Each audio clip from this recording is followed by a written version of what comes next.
Hello and welcome to AFI Weekly here on the Under Centre podcast. I'm Dara, joined as always by Rian and Alex. I almost forgot all your names there. I can't read. Sorry about that, lads. We are looking back on last weekend's games. Of course, we had two in the Premier Division, one in Division 1. Three big wins for three teams in that, with big implications at the top and bottom of both the Premier Division and Division 1. And we'll also look ahead, of course, to the games this weekend. We have one game in the Premier Division and another three in Division 1, including our own Alex Sims back in action with the Mavs. But firstly, lads, how are we after the bank holiday weekend? The finest. Yeah. Holding up well. Excellent. Delighted to hear. I'm sure the good weather took the NGA of all of us. Fionn, you probably most of all because you were a little busy on Sunday. And let's actually start with that game because it was the first defeat of the season for the South Dublin Panthers, going down by 36 points to 12 to the Dublin Rebels in the sports campus in Blanche.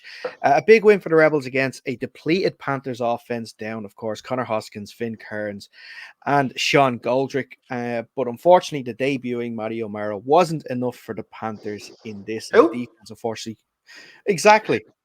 Well, Reen didn't think he was there.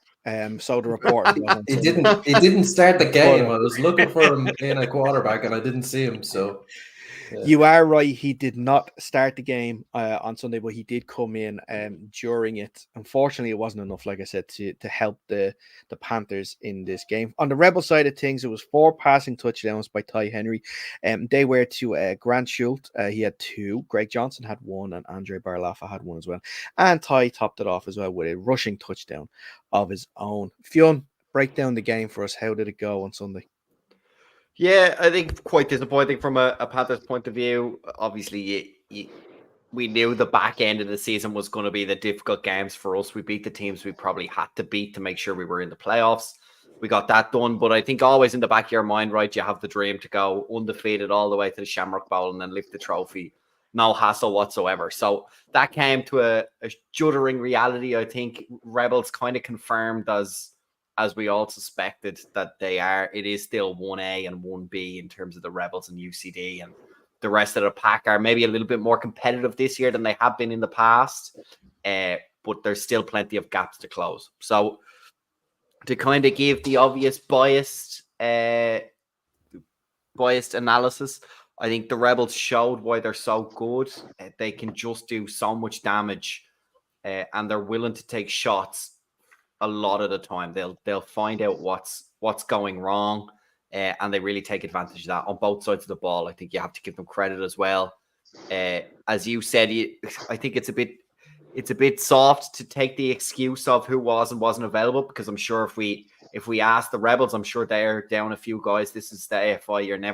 You're never at full strength, really. There's always a couple of key guys missing here. Ty Henry's other ACL, of course. Ty Henry's one ACL down. Do you know what I mean? So it's as Alex says, it's hard to point too much and feel sorry for yourself and say, yeah, coulda, woulda, shoulda, because you still got to play the game, and he's able to play the game. So they did really well. They also did really well on defense. They took advantage, on their defense, took advantage of the disarray that was going on offensively for the Panthers. Not our sharpest game. Obviously, we only really got our first offensive score right at the end of the last quarter. And then Chris returned a kick as well for a touchdown. So I think to be as objective as I can, I think for the Panthers, everyone always says when they look back at the tape, like it looks bad, it's 36-12, but we did a lot of good things. And people can kind of take what they want. We do feel like there's plenty on tape that we can take from it. It set out our yardstick. Most likely this is the semi-finals matchup we're going to have. So I think it gave both teams a yardstick, something to aim at, some tape to work from. And I think as we know where the talent is in this league, but at the same time, despite the scoreline in air camp, we are not nervous at all about the rematch, the inevitable rematch that's coming. So we think if we can play a little bit cleaner, a little bit better football, it's still going to be a competitive game. We're not too nervous about any repeats, and we feel like we didn't play our best ball on the day, and so if we can tidy that up, we can be more competitive. But at the same time, I say all this, but I want to also point out from a Rebels point of view, they proved why you have to play your best football. If you're not at your best football, all of a sudden you're quite far behind and quite far off the pace. They don't need a lot of plays to put up a lot of points. So, yeah, I think a kind of a rambling answer, I feel like, but hopefully some unbiased insight there. And ultimately, you don't really get to feel sorry for yourself because you've got 2 more games left to go. You got to make sure everyone gets through those healthies and then start prepping for the playoffs. Yeah, 2 big games as well.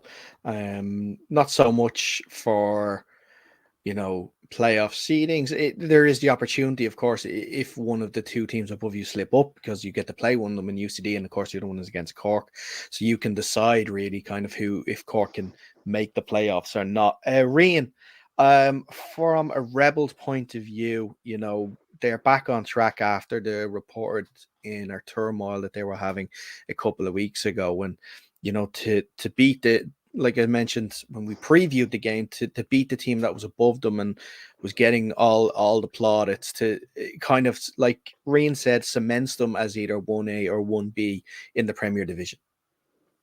Yeah, 100%. What stuck out to me at the weekend was the Rebels' consistency across the entire game. So I think a lot of teams in Ireland are guilty of maybe some stop-start offense. One drive goes for 60 yards, the next one 3 and out. The Rebels are not like that. They have a very consistent offense. They move the ball, drive very well each and every time. And that's really part of the reason they are so good, is their consistency. So yeah, they were definitely the better team on the day, and they were well worth their win. Yeah, Alex, from your point of view now on this, are you're not sort of putting the fork in the Panthers and saying they're done when it comes to the playoffs? Like we did mention, there is a lot of key pieces to come back in that offense, especially. It's not going to be a foregone conclusion if it is the case that these 2 teams meet again in the playoffs. No, absolutely. And I think it's good to see this season and in general, I think the gap is closing between those top 2 teams. When we saw the Trojans give UCD a really close game that they could have arguably won the weekend before last. And now the Panthers have given the Rebels a close game. Still 24 points, but it's closer than it was. Last year and the year before, UCD and the Rebels were beating everyone else in the league, by 30, 40 points. So the gap's closing. Panthers have guys to come back. I think, no doubt, like if we're seeing this again in the semi-final, we'll all look forward to it. It won't be Rebels in the Shamrock Bowl again. It'll be one that's a bit more anticipation. And I think, those missing bodies that the Panthers had, so everyone loses guys at some point, but they are really key players for that Panthers offense. And 36 is a lot of points, but not for the Rebels. So the Panthers defense did a pretty good job keeping it to 36. And then the offense only being able to put up 12 with those pieces they're missing. If they get them back, do they equate to more points for them? I think they do. And when it's a closer game, anything can happen. So I'm excited if we do see these 2 teams again. I think it'll be a great game, and hopefully we'll see the both sides at full strength and put on the rest for us. Yeah, just to answer the same question that Alex just answered, when Matty O'Mara was brought into that game at the weekend, he was very clearly out of sync, but also provided a massive spark. And the longer he spends with that offense, the better it's going to become. Another thing I would say is if they could not throw the running playbook out the window from quarter number 1, it'll really benefit them in their inevitable rematch against the Rebels. They didn't really run the ball at all. I understand they were missing one of those fists from that 1-2 punch in the backfield, but realistically, you got to shorten the game against the Rebels to make sure they're not putting up 36 or more points against you. So once they get back Hoskins in the backfield, kind of work on that running game a bit more, I think we might be in for a different result when these 2 teams come up against each other in the playoffs. physically one of the longest games of the season. I have to say, it honestly felt like that game went on for about 4 hours. It was, I don't know how it felt like. Maybe both teams weren't really running the ball. It's hard when you're kind of in it. You don't really see where the clock. It was for when we played the Minotaurs. It felt like the first half was over in about 15 minutes. It felt like the first quarter took about an hour in this game on Sunday. I think the weather also didn't help. It was very hot and humid. We got a bit of cloud cover, thank God, in the second half, but first half was hot and sweaty. Yeah. If you want to tell me, this is, you're going to have an interesting insight in this, because obviously you went from, and look, no disrespect to you, sort of the bottom last year of Division 2 to basically now the top, playing the top team, the champions there now last week of the Premier Division. How was that for you, coming up against, Ty Henry, trying to, outfox Ty Henry and his offense? Yeah, it was really interesting. I was kind of saying to some of the lads, especially interesting because, and you guys know, we had some absolutely fantastic talent on that Panthers roster, or on the Pirates roster, but unfortunately we all are where we are now because of unforeseen circumstances, as opposed to being scouted and poached. So I probably didn't end up on the Panthers on merit, which is another interesting thing. I was super proud to be able to start the game. That was a big thing for me in a game I never thought I'd be able to play. As you said, going from what was arguably the worst team in Ireland on ranking last season by the time that Trinity had folded, the last ranking active team anyway last season, to, as you said, playing the national champs. So that was interesting. Certainly didn't have a good game by any standard, but did play my best game so far as the season. So look, it's all about getting that learning curve in, trying to learn and absorb as much as I can, and then contribute. And I think trying to keep a level head and appreciate where I'm coming from, not set my expectations too high, and just contribute wherever I can, get better, learn from the mistakes. Unfortunately, I know there's a couple of plays in the first half that, look, defensively, we all put our hands up. There's 11 men on a pitch, but certainly had chances to contribute and just missed them. And then obviously in the second quarter, got a second chance, managed to take a couple of more, got a hand on a pass, could have been maybe an interception. That would have been great to have. But ultimately, look, nice to make a play here and there at a level of football that I've found myself lucky to be at. And the guys have been able to coach me up to the position where I can contribute. And so now it's my job to try and contribute a little bit more every game. And as I said to coach as well, look, my goal is to be playing my best football in the playoffs, whether that's one snap or whether it's starting a playoff game, whatever that is, that's not up to me. But I just want to be playing my best football, because you have to be. And that's the thing I learned the most, is you just get punished so easily. If there's one loose chain in those 11 men on defense or on offense, as I said, the Rebels in particular are going to find it and make sure they push their thumb in hard and take advantage. So that was something that really stood out to me. But yeah, huge moment. Try not to let it get too big. At the end of the day, it's just football. It's just another game of football.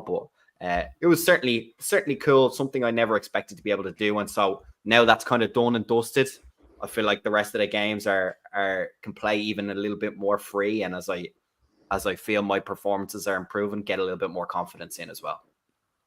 Okay. And how which do you prefer? Like, you've played now both ends. You have played on the National Sports Campus against the best team to ever play, in Ireland, the Rebels. And you've also gone with about 16 lads up to Armagh and changed in what's next, basically a cowshed. Which one, which one do you remember more fondly when you retire, Yeah, that's a really difficult question. I think the obvious answer, footballing wise, is I don't think I'll play for a better football team than the South Dublin Panthers. But at the same time, I'm an OG Pirate, right? I was at the first training session of the Pirates. And as you know, it's a different level of ball, especially when there's only 15, 16 guys. It is a little bit more about the crack. It is a little bit more about the enjoyment. There is a certain level of expectation when you're playing for the Panthers. And I enjoy both aspects of that. But yeah, I think to not answer your question, I enjoy both aspects. And certainly on the field side, between the hashes, let's say, Panthers is certainly the best football I'll ever play. And hopefully I can add, and we can all play together better football. But yeah, I think the answer ultimately is easy, but off the pitch, I think it's a little bit closer than people might expect. Great non-answer. Isn't it? He filled 2 minutes with Young Belichick back at it again. Was it coach talk you were saying? That was last time, coach talk. That's what This it is 2 it. minutes Yeah, and just nothing. Belichick speaks, say nothing and everything at the same time. Yeah. Try not to give any clips. That's what I'm trying to do. Try not to get bulletin boarded. That's the fucking free safety. Get out there on the island at the back. And the last thing you want is the offense also to have you pinned up on a bulletin board and say, make sure you find 21 and run them over. That's not what number he wears. He's lying. Well, it's not what I was. No, unfortunately, we don't have I'm only 21 when we're wearing white. So, Okay. What number were you? I was 25 this time. Luckily, I'm one of the lads who are not in the least bit superstitious and couldn't give a rat's what number is on the jersey. But yeah, could have been serious rain. We've played with a few boys that might have had to go in the ambulance because they didn't have their correct jersey number to play. Yeah. I'm sure it's the same with the Mavs as well. Oh, I've been there. Shout out Paul Minto. Also 21, isn't he? No, Alan Minto, his brother is 21. Yeah. His brother was given out. We didn't have jersey number 37. It's like 37 is such an obscure number. Why have you? Yeah. There's a lot of lads that wouldn't go near the number 37. It's weird to be one of the lads that insists on it. He went 12, so he went with 12 so he could be the reverse of his brother. So he got 21 and 12, the two brothers. Okay. He wouldn't settle for 73 then, no, he wouldn't play O-line. No. No. Need to stick a few burgers in him before we can get to that level. Moving on to burgers, the Cork Admirals put a 40 burger on the Knights on Sunday, 44 points to 6. That's my best one to see. I'm so happy with that. 2 passing touchdowns from Jake Kennedy to Liam O'Leary. He also had a passing touchdown to Declan May. One of the Kennedy triplets. So it's Jake, Ben, and still yet to be found out who the third triplet is. Named at the age of 20 something, I'm sure. Yeah, Ben Kennedy still waiting to name. The parents had 2 names lined up. They weren't expecting to have to pull a third one out of their arse somewhere. No, I love this. The Admirals are going, as they get further through the season, they unlock another Kennedy. Like, if they make playoffs, they unlock the third Kennedy triplet. That shadow player, that blacked out player that's like level 27, you unlock him. Ben had a rushing touchdown in what was his debut game for the Admirals. 2 2-point conversions from Jake to Aaron Hogan and 1 from Jake to Connor McCarthy. On the defensive side, Adam Gier had a pick 6. And that was all the scoring stats I have from that game. On the night side of things, Liam Moores connected with Dottie McShane late in the 4th quarter to get the consolation score for the Knights, who also are going to have to do it possibly with their other main wide receiver, one of Liam Moore's favorite targets, Marty Kasky, who apparently went down with a non-contact injury on Sunday. So we'll hope for the best for him, that he's not out for too long. But a big statement win. Sorry, I presume, Dara, that Cork is so far away, the score update just hasn't happened yet. I think you're missing a win for the Cork Admirals there in your little table to the right hand side. I don't think. Oh, it's 1-3-1. Yeah, it should be. I was thinking that because I was going to say every win they get, they unlock a new Kennedy, and I was like, "Oh wait, they're only at 1 win." Well, 5 points, which is pretty impressive. Yeah, 5. They got 5 points from 1 win. I don't know how they did that, but yes, sorry. So it is. They are level on points. It is 2-3-1 with the Trojans. They are only behind as a result of their head-to-head record. The Trojans beating the Admirals earlier on in the season, but they can get that back when they go up to the Trojans in a few weeks' time if they can beat them. A real statement win, I was going to say, for the Admirals in a game that they had to have to keep their playoff hopes alive. Alex, I'll start with you first on this one. I'm sure we saw the score at halftime of 20 to something and thought that the Admirals might give this one away as well. But we then forgot that they were playing the Knights, who have their own 4th quarter issues when it comes to games. Yeah, look, I think the Admirals knew going into this game that this very much could define their season. They're either now fighting for playoffs, as they are now in their last 2 games, or they're looking at bowl seeding. They've put on a big display at home. It's probably a tale of 2 young QBs, as we said before the game, and Jake Kennedy really rose to the occasion. He's at home in his more familiar surroundings. Liam Moores would have had that long trip down from Belfast to Cork and just maybe didn't click on the day. Whereas Jake Kennedy was in the comfort of his own home, able to stroll around the corner rather than waking up at 6, 7 a.m. to get down there. And he put on a show. And the Admirals, I think, probably had a lot of bulletin board material. I think a lot of us probably had looked at their season and said, they're going to be Shield players now. And now they've got a chance to go up to Belfast, get them back for beating them on their own patch, and make a statement and get into this playoff spot. That last one there, that's probably it's the only one open. Some of the other 3 are mathematically qualified. So yeah, they've got a lot to play for now, and it's going to be very interesting. I think they've been quite low numbers in the last 2 matches. I think even though this was a home game, they were down in the lower 20s, I think about 22, 23 players at this one. So that's going to be tough, especially when you're making a long journey up to Belfast, as they will have to do. But, that can also create a bit of a sort of a siege mentality. You can, I've certainly experienced it with the Mavs, where you can sort of lock in where you've got 20 guys, some of those guys know we're not getting off the field here apart from at halftime and at the end of the match. So you kind of switch into almost a different mode, and I can really, it can help you in certain ways, like really just, go with the game flow. So maybe their better players are playing both ways and really producing for them. And we'll see what happens when they go up to Belfast, but they'll be really happy to get this win under their belts. As we said, Jake Kennedy keeps improving, and even if they don't make the playoffs in the end, they'll have a good seeding in the Shield, and that'll be a good platform for them to see can they pick up a little bit of silverware this year if they miss out in the playoffs in the end. Mm-hmm. Rain, on continuing there with the Admirals, we've been sort of waiting for this sort of statement from the offense all season. We finally got it. Their defense was the one that sort of made the statement a couple of weeks ago, keeping the Rebels in check in Dublin. Now it was the turn of the offense. Could the team be heating up just at the right time? Yeah, 100%. I mean, another phenomenal performance on defense as well from the Admirals, only allowing 6 points to that Knights team, who we all know can run the football, and they have a good, decent young quarterback in there as well.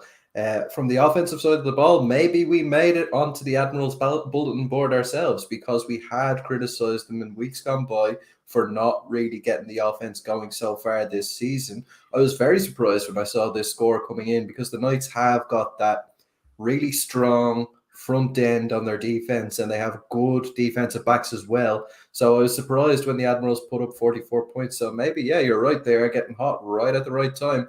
And that's going to be an absolute belter of a game when they go up to Belfast to play those Trojans in that revenge game, let's call it. Mm-hmm. Rain, or Fionn, sorry. On the Knight side of things, it looks now as though that the playoffs are going to be out of reach for them. Unless they get a good few helping hands, which possibly we might not see. But despite that, and not them looking like they're not going to reach the playoffs, still a season to look back at proudly in terms of development for a young team, especially development for a young quarterback.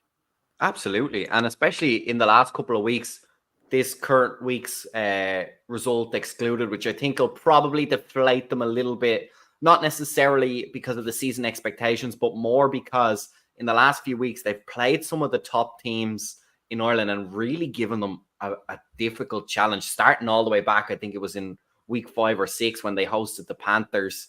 They really had a great game there, and they kind of kept that momentum going. Well, they weren't getting the wins associated. They were playing really good football. So I think the gap between the Admirals will disappoint them just slightly. But yeah, I think for them, it's easy to put it in the rearview mirror. You got to keep playing for this, kind of keep playing this season. They've already, I believe, at least from an outside perspective, exceeded their expectations, right? This is a team last season that was very close to the bottom, highly at risk of being relegated.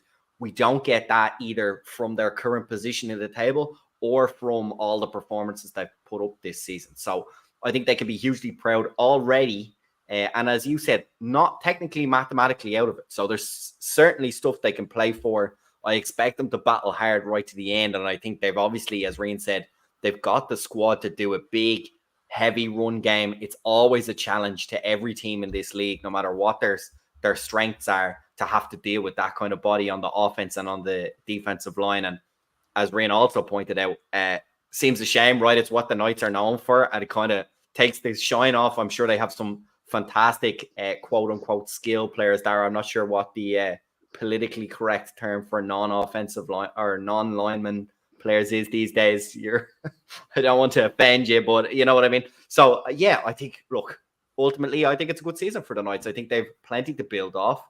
Young talent is always very hard to find. They seem to have an abundance of it. So I expect this season to end strong, and I expect them to roll into next season with buckets of confidence. And while I'm sure they set their own sights really high, now next season, everyone will be setting their heights, their sights really high on the Knights and expecting big things from them. Yeah. Just a word of caution for the Knights as well, that they are technically not mathematically safe just yet. Now, I know it's going to take a lot for the Minotaurs. They have 3 games left, including this weekend, UCD, Trojans, Rebels. Yes, okay, on paper, you're thinking that going to win 2 of those 3 games. Still have to be careful either way. They do have 2 back-to-back games now coming up against the Vikings. So you're going to make sure you do your work against them and then see where you are after that for sure. All right. So just a word, don't want to completely close the door on the Minotaurs, despite the difficult situation they find themselves in. They still have to make sure that they do their work for the next few weeks and make sure they finish in the best position as possible.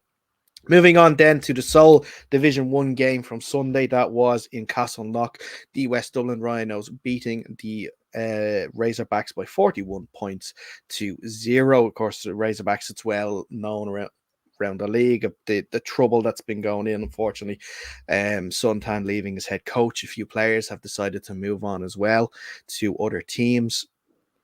And despite that, there was, I think, about the high 20s showed up to Castleknock from the pictures I can see. Unfortunately, I wasn't there on Sunday. Myself, on the scoring side of things, quarterback Ethan Foster had 3 passing touchdowns as well as a rushing touchdown for himself.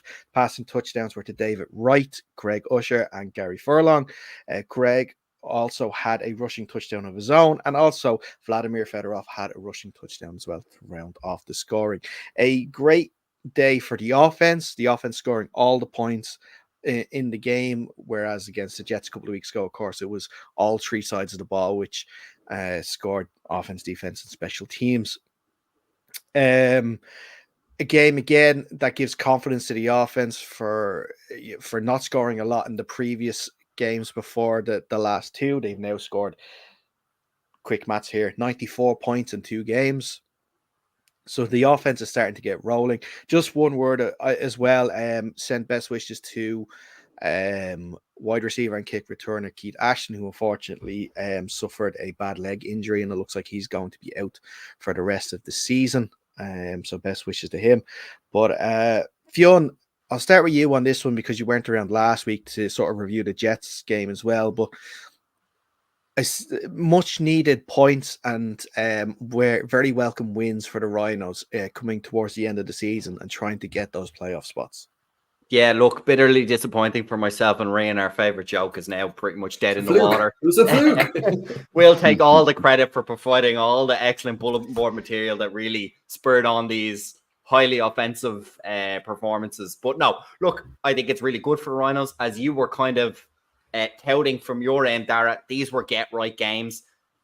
there's always a tiny bit of pressure, right? Especially for the first one. Like, okay, it's a get right game, but as you warned the Knights, you got to play them and you got to play well. So as we said as well, and in fairness, I know the Rhinos won't give us any credit, but some of the more objective listeners will note that me and Rian did say if they do get one good game, you can easily see it snowballing and kind of everything kickstarts from there, and it should be good to go. So yeah, I think the Rhinos should be super proud. I know as well, as you pointed out, Razorbacks bit of flux at the moment, but you can only beat the team that's put in front of you. Did that comprehensively, and now all of a sudden sitting at 4-2, 8 points, 3 back, you're in the driver's seat versus a lot of the teams that we said were kind of jostling around you. And it's funny what kind of complexion that can make, and when the schedule gives you those get right games, I think now for sure you guys' confidence will be at sky high. Your position in the league is also sky high. So I think all of a sudden you're kind of defending the high ground. And I think things are looking really good for the Rhinos at the moment, especially as you said, you got one game where it was kind of total football. Now you've had the next game where it was a complete offensive game. And of course, defense never gave up a point either. So I don't think you could have scripted a better result out of those 2 games, despite the W's, which are obviously the most important. But outside of that, I don't think you guys could have written a better script in terms of making sure you were on the right track for these final few games of the season.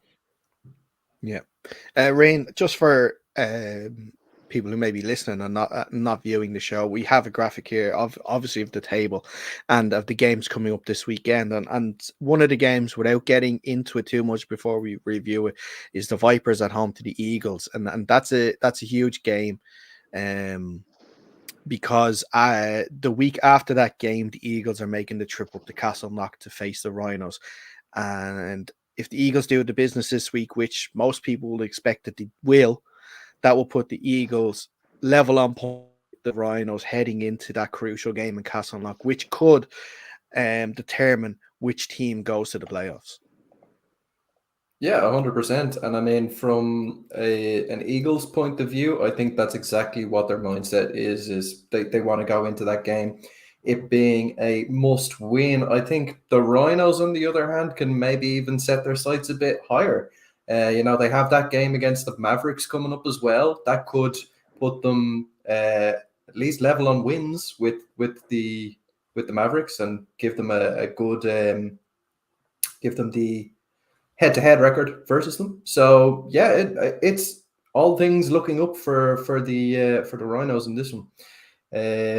But yeah, it's going to be a cracking game when the Eagles and the Rhinos meet.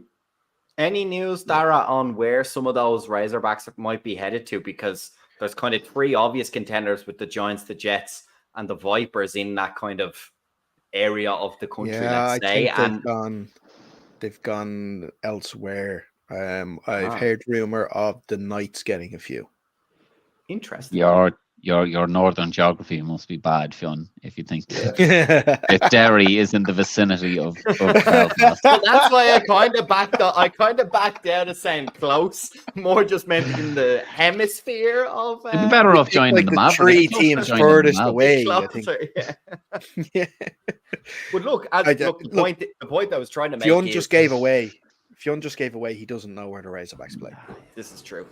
Well, I'll have to, because I'll be reffing the game now on Saturday, or on Sunday. So I'll find out pretty quickly where they are. But no, the point I was trying to drive at is there's plenty of teams around there. Obviously, the Jets have been putting up spirited performances, significantly hampered by the numbers. So if they got numbers, you never know. They might be able to crawl themselves off the bottom. They'd need a lot of wins with the 2 forfeit points, but it's not unheard of.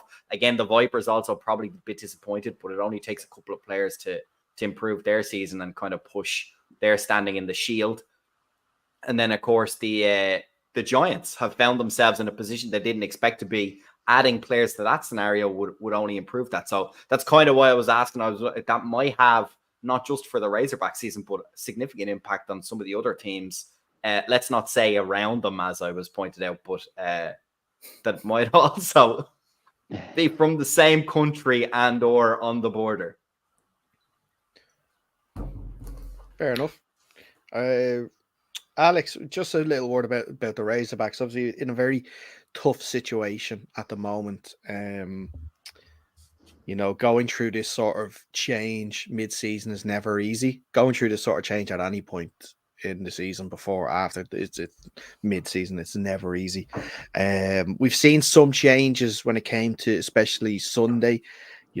Danny Mall was in a quarterback on Sunday. I don't know if that's going to be the way going forward for the team, or if that was through necessity with other quarterbacks. I believe Mark Thompson is not the normal starting quarterback, whether he was injured or not. And considering, obviously, you sort of have vested interest in this too, because you are facing them this week. Your sort of thoughts on the Razorbacks and sort of what you think, is the best case scenario, just to sort of, I don't think they're in danger of folding or anything like that, because they still have fairly strong numbers from what I've seen on Sunday. But even just to finish the season so that they can really sort of rebuild then in the off season. Yeah, look, I think the toughest part of this change for the Razorbacks really is the timing. The sort of change came in the middle of their game against the Giants. That game subsequently gets abandoned due to injury and awarded as a loss to them. They then had 1 week off, so they've had one Sunday session under their new management, who like are probably scrambling around trying to figure everything out, get all their ducks in a row, make sure they're able to host games. There's a lot of stuff that would change around, especially when your head coach goes in, and also a prominent board member as well. So they're sort of scrambling around there, and then they have to travel down to yourselves in Castleknock last week, and now they're welcoming us up to the new Forge there. So with 3 games in 4 weeks, and that change, it's always going to be really difficult. So they just got to get in, get their lads down to the sessions, try and prepare them as best they can for their games, and just keep everything running. And once you get a bit of a gap in the schedule, or at the end of the year, that's when you can reassess and really put into plan. Like, no, it's not on this, even the current crop of players, the current coaching staff, it's not really on them. The results of late and going forward, there's clearly a bigger issue, and a quick head coaching change isn't going to change that, especially with the players leaving. So I think they've just got to finish out the season, play all the games, get numbers into minutes into you, and enjoy it as well. Like for the players especially, just try and enjoy your football. We only get so many games in a season, and we only get so many seasons in our life. So just get out there, play your football, enjoy it, and hopefully in the off season they can get everything they need in place to have a more successful season next year. Okay, perfect. Let's move on then to this weekend's games. We'll stay in Division 1 because I have the graphic up. Again, laziness is getting the better of me. Let's actually start with that Razorbacks and Mavericks game. And we'll go back to you, Alex. A great win against the Crusaders last 2 weeks ago. 2 weeks ago, yeah. 2 weeks ago, in somewhat controversial circumstances, which I'm sure will become public knowledge in the near future. But playing against a team like the Razorbacks, we just mentioned, going through a lot of turmoil, a lot of changes, coming off such not a bad defeat, because I still have to watch the tape back, so I don't know if they were able to move the ball and just maybe not execute or finish drives, whereas it was like the Rhinos at the start of the season. That's what was happening with them. But these sort of games where there's a lot of change, maybe there's not that much tape to look at, because maybe they're installing new schemes and stuff like that, can be a potential banana skin. Yeah. Oh, yeah. I mean, absolutely, it can be. I think we're going to focus on our own game. We're not going to really worry about too much about what the Razorbacks are doing. They're going to have in, I don't know which QB they're going with. Is that a coaching choice, as you said, or an availability issue? We're not going to really focus on that too much. We have to get our own game going in tune, get the passing game up, get the running game running, and we know we're capable of winning any game once we control the things that we can control on the field, and we get our running game and passing game going, and keep the defense strong. So, we'll be going into it no differently as if we were playing the Cowboys or as we are the Razorbacks. We'll prepare the same way, and we'll try and go out there and make sure we get the win. We're certainly not putting this one down as a win in the column yet. It's certainly not. I mean, he's gone. He's gone to start prepping. It's that Dundalk Wi-Fi. At this moment in time, Mavericks, we're not absolute. So, we all good? We're catching up. No, yeah, we're getting it. The sun comes out. I'm sure it was inspiring, Alex. Reed, do your best. Do your best Dundalk accent to do an impersonation of him. I'm not even going to attempt that. What's happening? You're gone, Alex. We missed half of that rousing speech. So, look, the Mavericks won't try and mess up. They're still going to win, and they're going to play as if they're playing the Cowboys, which probably doesn't end well for the Razorbacks. Let's be honest. Also, it's only about your third game of the season, and you've only 2 games left. So I'd imagine the Mavericks are pretty well up for this game, regardless of who they're playing, because they haven't had much of a game of football to play. Fingers and toes crossed that it actually goes ahead. It's no guarantee when you're playing. That's true. Yeah, talk about flux. Like I know, no one else the game will be snowed off. First game in June, snowed off. Yeah. If you want get a week, we did actually have our game against the Razorbacks last season was snowed off. It was in February now, but right, lads. I'll open the floor to you, Reen and Fionn. If you have anything else to add to this game, if not, then just let me know who do you think is going to win. Yeah, look, I think it's. Go ahead, Reen. It's only going one way, unfortunately. I feel for the Razorbacks in their current position, tough to go through. But I can see the Mavericks doing some serious damage to that Razorbacks defense. I can't see the Razorbacks offense doing a whole lot. So I'm going to put it somewhere around 45-0 on this one. Yeah, I think Alex got it covered. He's the most relevant point of view. I think the Razorbacks just need to gather themselves a little bit. This is not the best game to do so. But yeah, I'm going to put it with Reen. I'm going to go maybe a little bit more aggressive and say 50-0 to the Mavericks. I love the way you say Alex kind of covered it and he went missing for half of his speech. Yeah, but he said pretty much like the rest of it was all coach speak. All he really said was, we're going to take this game seriously. And like, what else did you want the man to say? Like... Unfortunately, I do agree. I think that it is going to be a win for the Mavericks on this one. I think, is this a clinching scenario, Alex, for you if you win on Sunday? Yeah, sure. I don't know. It is. Sure. Yeah. Don't worry about the league table until it's finalized. Sure. Yeah. Let's say so. Okay, so Alex's word is that it is a clinching scenario for sure if they win. Well, if we win, we will definitely clinch the win. Can we clip this? If it's not a mathematical scenario, Alex Sims guarantees playoffs if Mavs win. Just to put an extra bit of pressure on him, a bit of bulletin board up there somewhere. Yeah, hold on. I think we can get that. Hold on. So Alex is a guarantees playoff football and a win this weekend. Okay, so if the questioned, he says, "quote go for it." If the Mavs win on Sunday against the Razorbacks, they are clinching a playoff spot, and that is a Alex Sims guarantee. Thanks. I thought you were going to type all that out. I was like, Dara, we're trying to get the shows under an hour. That's going to take a while. I am not that quick at typing, and I would make about 20 spelling mistakes at that point. So I am not going to do that.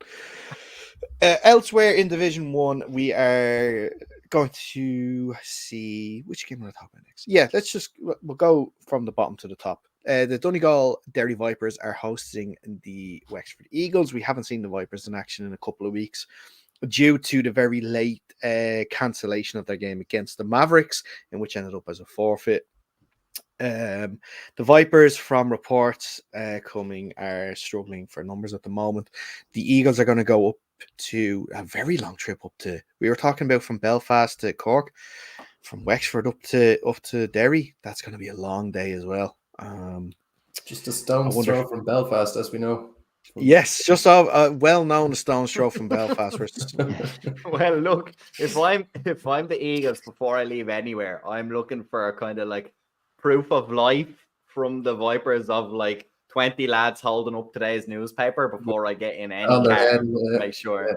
The last thing you want to do is get down there and be told, "Oh, what game, lads? Off you go back home." You just because it's you as well, Finn, you should probably check Google Maps as well. This is yeah, I was going to say, before going anywhere, don't take travel advice from Fionn. Yeah. Like, it's a long drive south from Wexford. You know what I mean? Like, to get to Derry. Yeah, exactly. So famously close to Sevilla, I believe.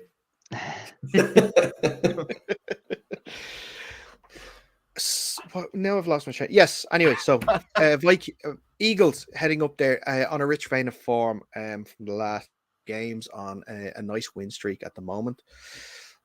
I'm guessing, lads, we're sort of in the same boat, all expecting the Eagles to go up there and sort of do their business ahead of the, like I mentioned, ahead of that game against the Rhinos next week.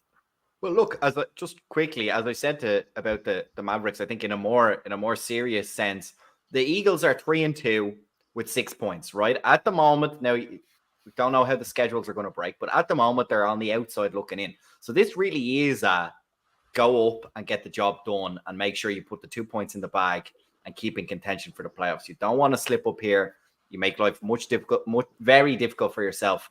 And it's kind of weird in the AFI with 8 games. It kind of goes from, sure, the season's only starting to, the season's coming up to a close now and you don't have many games left. So on a serious note, that would be my takeaway. This is a must win for the Eagles, if not because it's a tight game, because you need the points to make sure you're in contention for those later games where you're playing teams that are around you.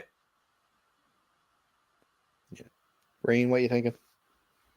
Yeah, I mean, no disrespect to the Vipers. I think they're in a formative patch at the moment in terms of their development as a club. The Eagles should really be looking at this as a game where they need to make a statement. Obviously, they came up from Division 2 last year.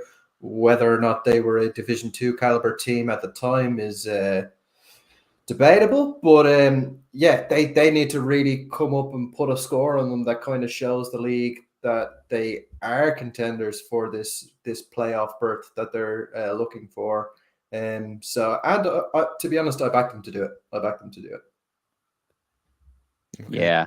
I mean, it's a big game for the Eagles. The Eagles have to win they have to win all their games now in June if they want to break the Alex Sims guarantee of playoffs, because I just worked it out. And the Eagles, Rhinos and Giants can all still overtake us and knock us out of playoffs. So there you go. Bulletin board material, lads.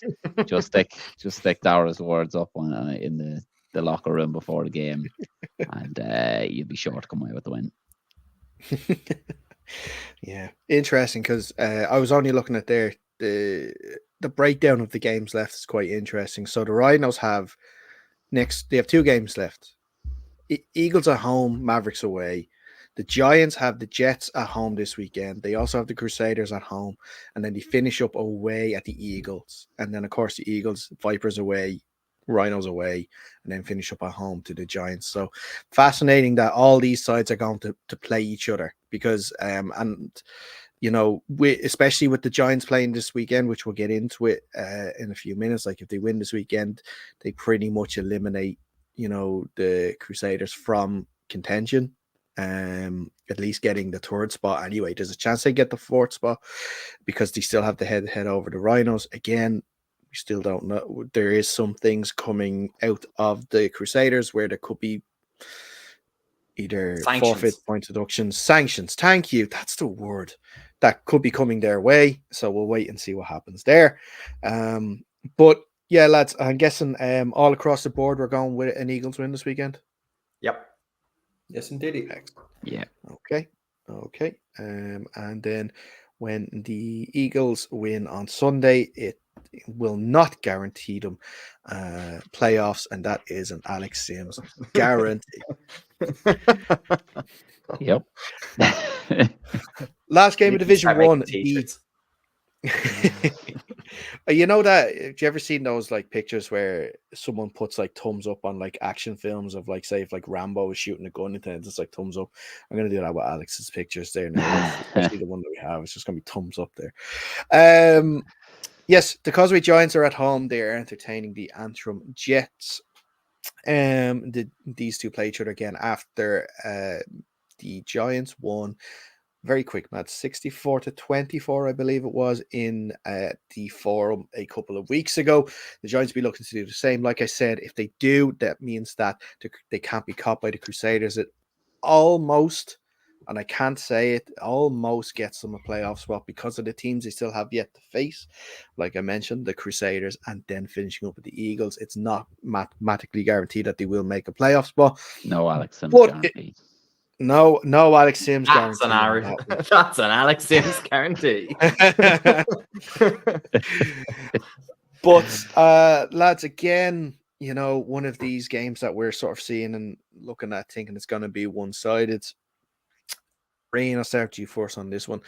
Can't really see anything but a Giants victory in this one. No, I'd say the Jets are praying Nate Wilson is still on his honeymoon because he dismantled them in the last game. Realistically, 3 passing touchdowns. I think they had 3 or 4 on the ground as well.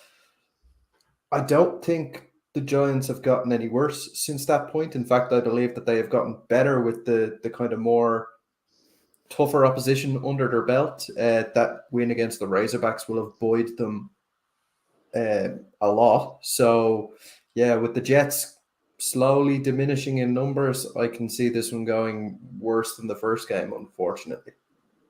Yeah, look, the Jets know what they have to do. They're just going to play ball now at this point. They're just trying to finish out the season and enjoy themselves as much as they can. Am I right then, Dara? If it doesn't guarantee them playoff spots, does it definitely guarantee them home field number 1 seed for the Shield at a minimum?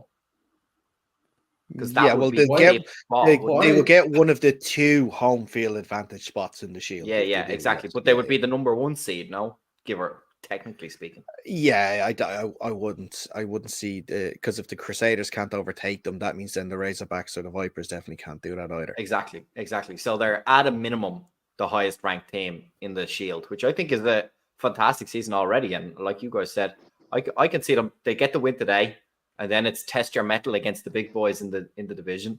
If you can scrape a few results from there, I think you're well worth your playoff appearance as well. Yeah, so I believe a Giants win and an Eagles win will clinch the playoffs for the Giants.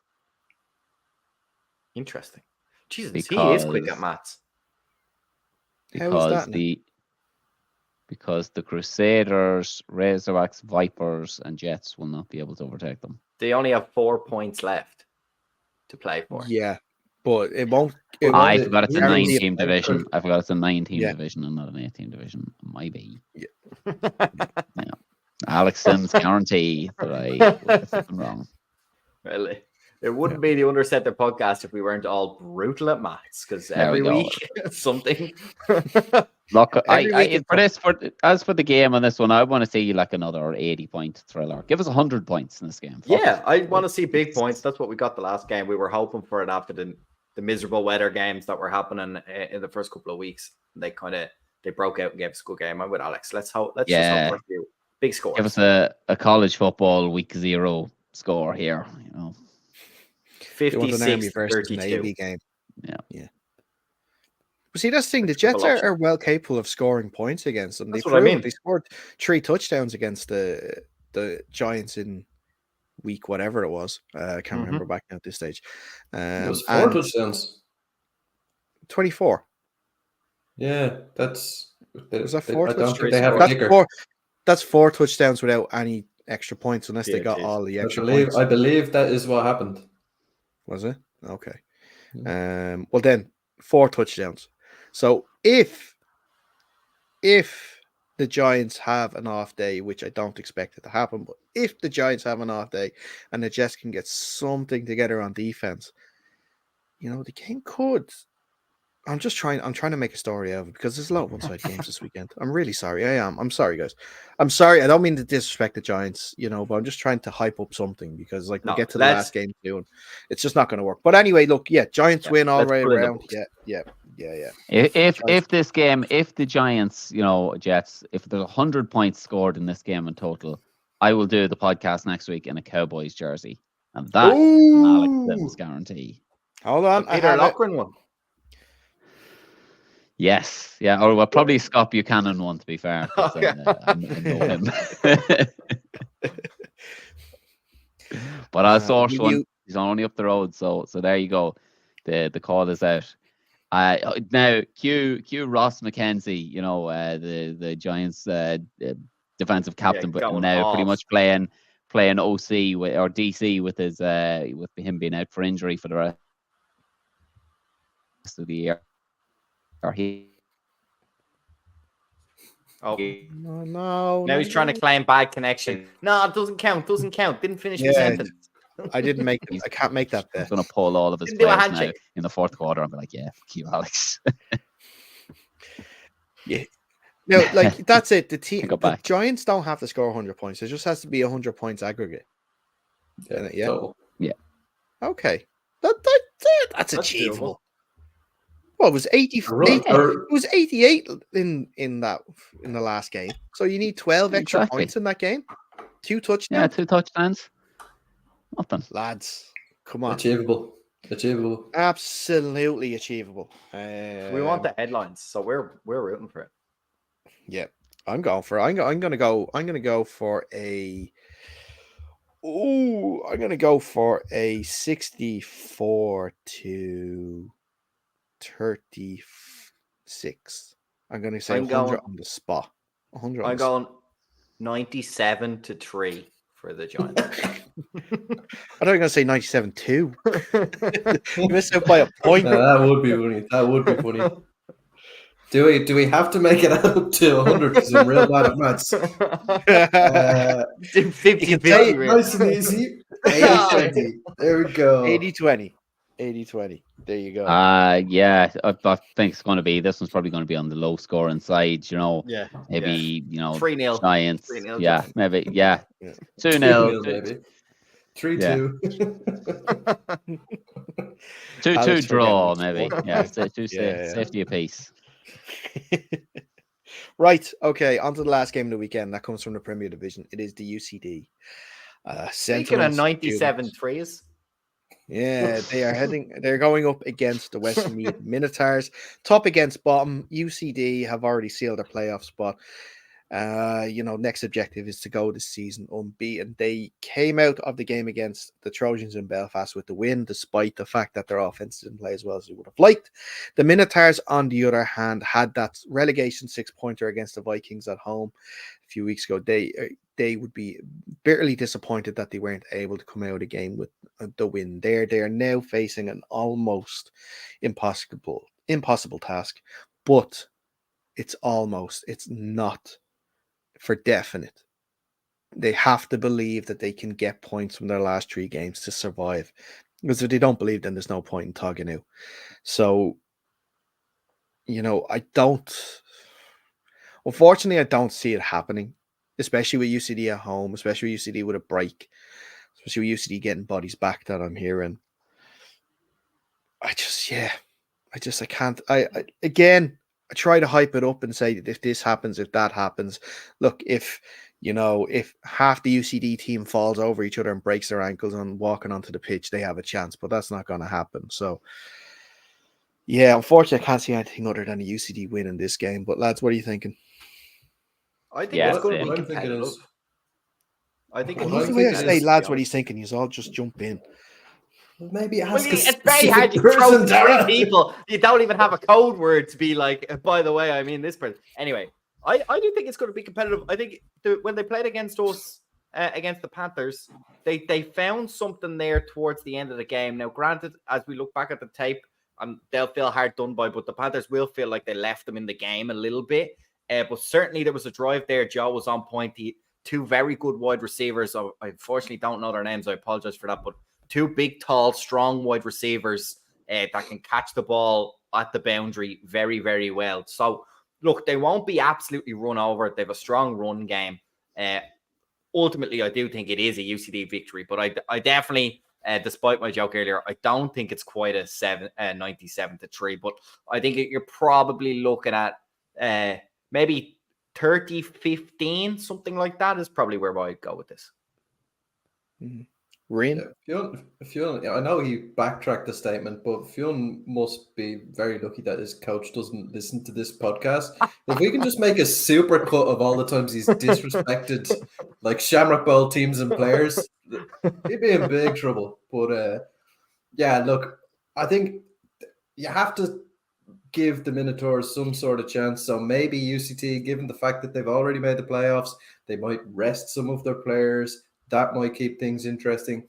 I don't see it happening, though, because I think UCD are going for a record-breaking season. And I think this will be not the biggest of speed bumps in that pursuit of an unbeaten season. Yeah, UCD have the carrot of being the only perfect team left in the country. And they will want to keep that going. Like, I know it's probably going to be fairly trivial at the end of the season, but like they'll definitely want to keep that going. Their players and coaches want to keep that going. And I think this UCD squad, like they're a real squad of professionals. There's no one going to be overlooking this game or just been like, only it's only the Minotaurs or anything. They're going to be locked in. They're going to have been watching tape. And they'll be ready to take on Joe Kennan's squad. I think the Minotaurs might be getting a couple of guys back. Don't know for sure, but I think they might be getting a couple of guys back down the stretch. So, look, it's just keep trying, keep going at it, and keep trying for that win, because you never want to finish a season winless. I think we've all experienced winless seasons in our careers, and they're not nice. So Minotaurs will want to go down fighting and prove that they're still a good team. They'll likely end up back down in Division 1 next year, but they'll want to go out showing that they're not, they've not just given up, so that when they're back in the Premier Divisions, teams still know to respect them. Yeah, well, unless the lads are coming back from NFL mini camps, I still think it's going to be a pretty uphill battle for them, unfortunately. Fair. Yeah. Right, so we're again another clean sweep. UCD wins. Yeah. Yep. Yes, sir. Okay, perfect. Well, that's about it for this part of the show, for this show in general. Actually, Alex, one question just came in there from a certain Mr. Duddy on the Cowboys. He's asking whether you want the orange jersey or the black jersey. They're both as long as it's extra medium, he doesn't mind. So black is very slimming. Orange isn't really my color. Orange it is. Both trash jerseys either way. Like orange it is. Orange. So that is all we have time for this. Also, before we go, one more, Alex, I think there is some congratulations in order. I believe Bambino number 2 is on the way. Yes. Yeah. Thank you very much. In October. Yeah. So I like all good football players save my babies for the off season. Yeah. So apparently the second one's only half as hard as the first one, so it should be grand. Oh yeah, you're playing on expert mode next. The podcast gonna be some ramblings then when you have me on 3 hours sleep. You're making bets about wearing Cowboys jerseys. Are we making bets about fucking joining the Cowboys on 3 hours sleep? Well, look, at least you can still match them up man to man, 1-on-1. If you go for another one, then you'll have to play a bit of zone. You'll be in trouble then. That's it. Hey, look, the Simpsons are prepping for the future of the Mavs. We've got three children, ready to go in the Mavs in about 13 to 18 years. What is the plural of Simsides? Simsai sounds good. Yeah. It's just like sheep. There is no plural. It's Sims. Yeah, that's fair. Sims. It's just Sims. I presume all of their middle names are Maverick, is it? Yeah, that's it. No, they just got a number as their middle name. No. 37. Oh, fuck, Yeah. Dad. Why did you give me that one? Right. Reid, Fiona also, thank you so much, as Thank always. you very much. Appreciate Fiona, it. good to have you back with your Belichick talk, as always. Really appreciate it. Yeah. Fill a couple of hours. Well, look, that's it. You want the show under an hour, but you do your Belichick I talk. gave the so longest what can I answers do? of the day. What can I Very do? good. If you are watching this on YouTube, make sure you please like the video and subscribe to the channel. Also, comment underneath who you got winning the 4 games this weekend. If you are listening via podcast, make sure you subscribe on that too. Under Center Podcast. Make sure you follow us on our socials also. Under Center Pod, at Under Center Pod, I should mention, on Instagram, Twitter, Facebook, wherever. Latest tables, results, fixtures, statistics. That's where you're going to get them all there. But until next week, where we will look back at these games and look ahead to another week of action, stay safe and we will see you soon.